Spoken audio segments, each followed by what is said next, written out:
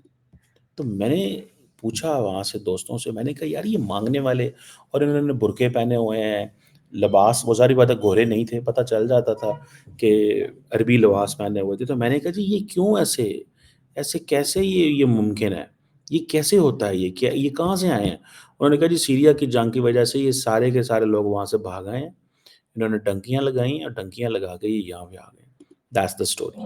Story یہ ہے.